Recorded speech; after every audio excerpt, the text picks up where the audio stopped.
We're gonna get into some pretty technical stuff here in a moment. Yeah. But I wanted to, just so we kind of cover all of our bases, the dewatering the tailings. I know you wanted to sort of highlight it here at PDAC. Yes. So can you give us just sort of the overview of what is being offered in that segment specific to mining from Anton Paar? Sure. Now, the dewatering process, this is the other part of what's one of the reasons you have the thickener, right? So you have this slurry coming in, as we talked about before, with everything that you encountered in the mine.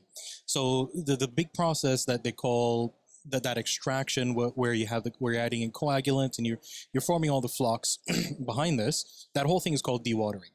And the idea behind that dewatering is now all those silts and solids and those flocks that we formed, that they sediment out and they come down to the bottom of the thickener.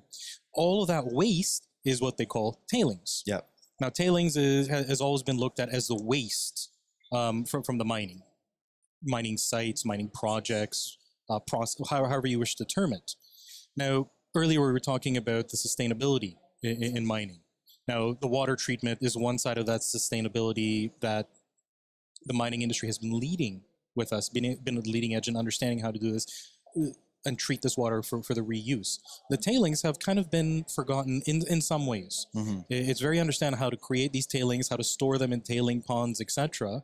But again, they're always treated like waste. Technology and society has kind of brought us to the point where now we need to consider the tailings not just as waste, which I think is really cool when you consider that ecosystem of everything feeding into each other.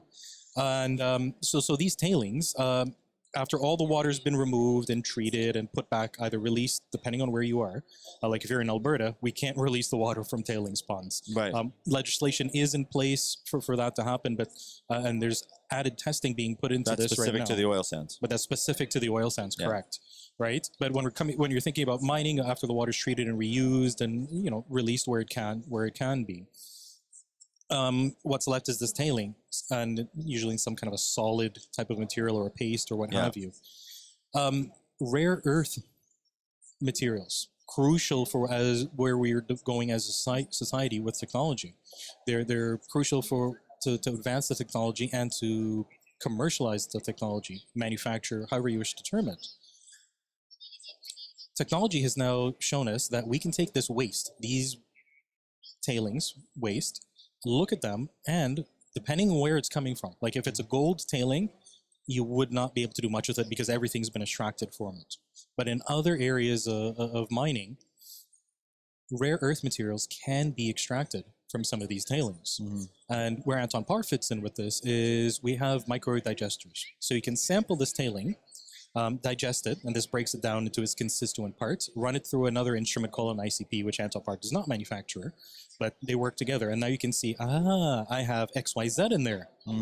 And then you're understanding, it's always the question in mining, right? What do I have and how much of it do I have? Yes.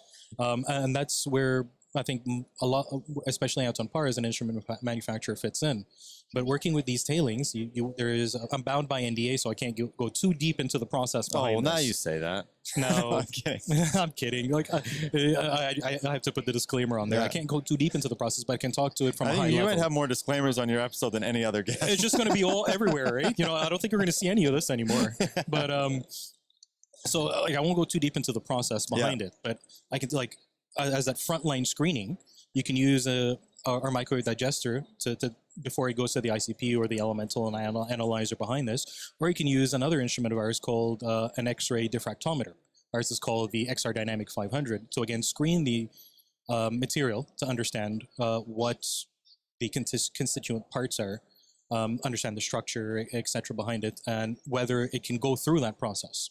From a high level, it's called a plasma process. You put it into a plasma chamber, and then you're able to extract the rare earth materials from there. But again, this is part of where I say sustainability has always been in the DNA of the mining industry, and we're seeing it being carried forward even more with waste becoming the future.